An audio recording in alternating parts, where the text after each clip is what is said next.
Hey everybody, I hope you guys are doing well.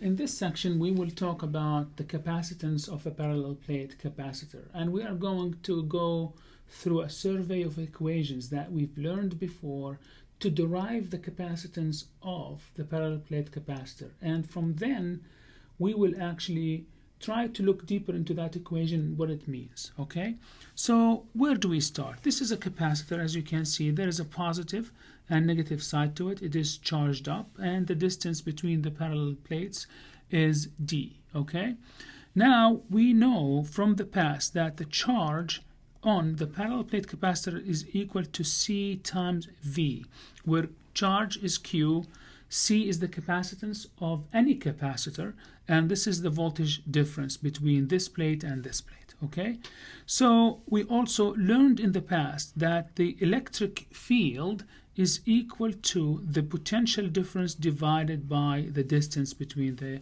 two parallel plates. Okay, now where do we go here? Well, we also learned that the electric field is equal to electric field 0 over kappa. Now where did we get this equation here? Do you remember from last section when we talked about that the kappa, which is the dielectric constant, is equal to E0 over E, and that came from the fact that when you put a slab here, okay, of a dielectric constant, whatever that is, so I'm gonna just put a dielectric constant here, as you can see.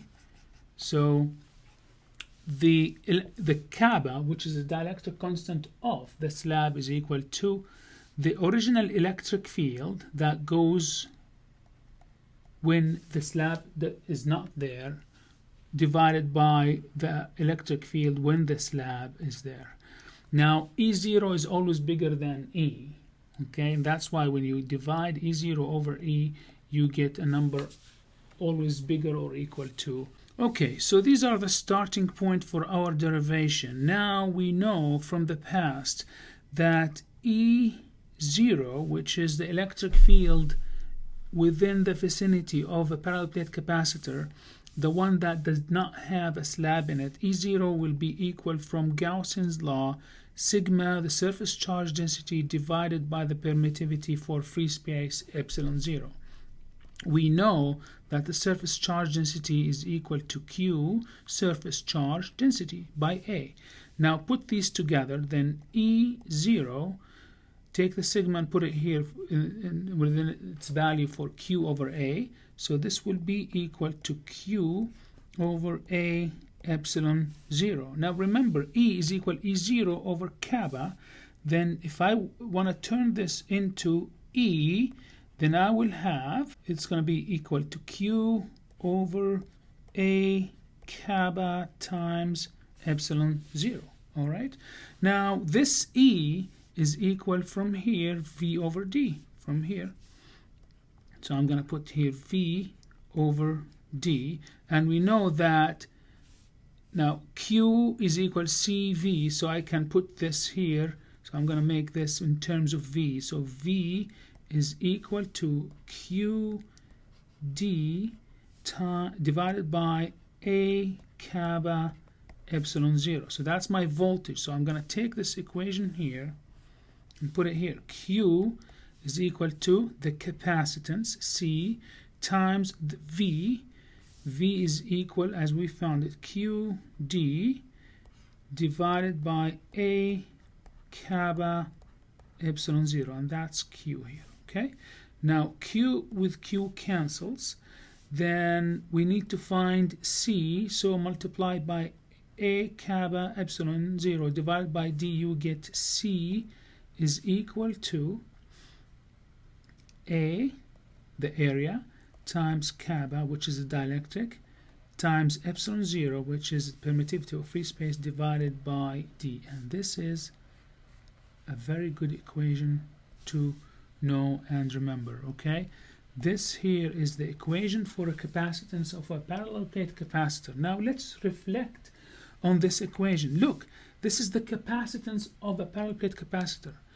It is directly dependent on the surface area of the capacitor, And that makes sense. Capacitance seems to be increasing when you increase the surface area of the parallel plate. And that's could be logical, because the more the area, you can put more charges on the parallel plate capacitor.